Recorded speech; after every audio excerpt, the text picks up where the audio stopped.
I know what Mr. Trump is. He is a racist, he is a con man, and he is a cheat.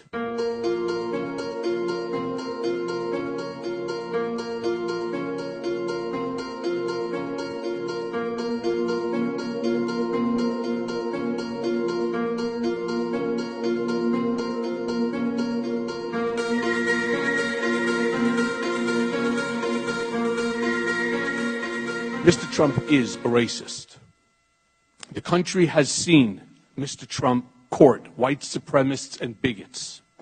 You have heard him call poorer countries shitholes.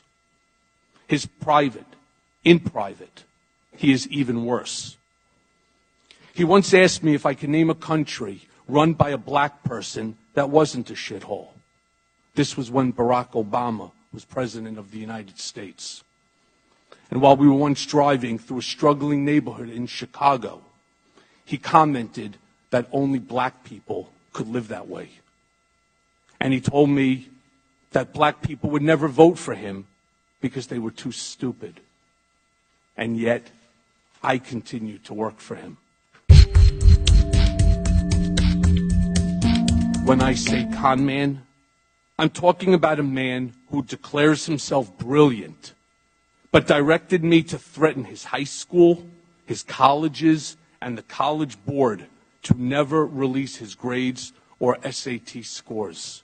The irony wasn't lost on me at the time that Mr. Trump, in 2011, had strongly criticized President Obama for not releasing his grades. Donald Trump is a man who ran for office to make his brand great, not to make our country great. He had no desire or intention to lead this nation, only to market himself and to build his wealth and power. Mr. Trump would often say this campaign was going to be the greatest infomercial in political history. He never expected to win the primary. He never expected to win the general election.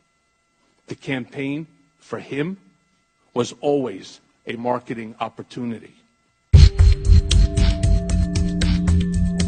There were at least a half a dozen times between the Iowa caucus in January of 2016 and the end of June when he would ask me, "How's it going in Russia?" referring to the Moscow Tower project.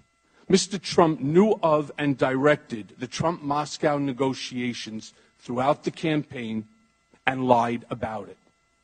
He lied about it because he never expected to win.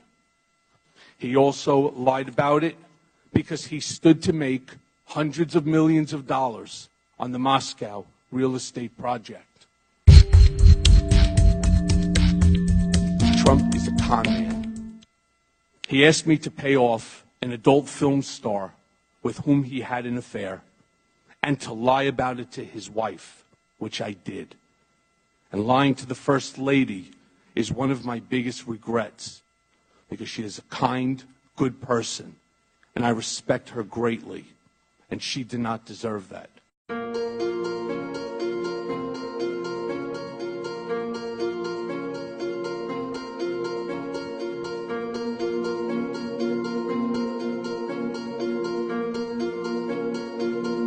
Helsinki, Charlottesville, watching the daily destruction of our civility to one another, putting up silly things like this, really unbecoming of Congress. It's that sort of behavior that I'm responsible for. I'm responsible for your silliness because I did the same thing that you're doing now for 10 years. I protected Mr. Trump for 10 years.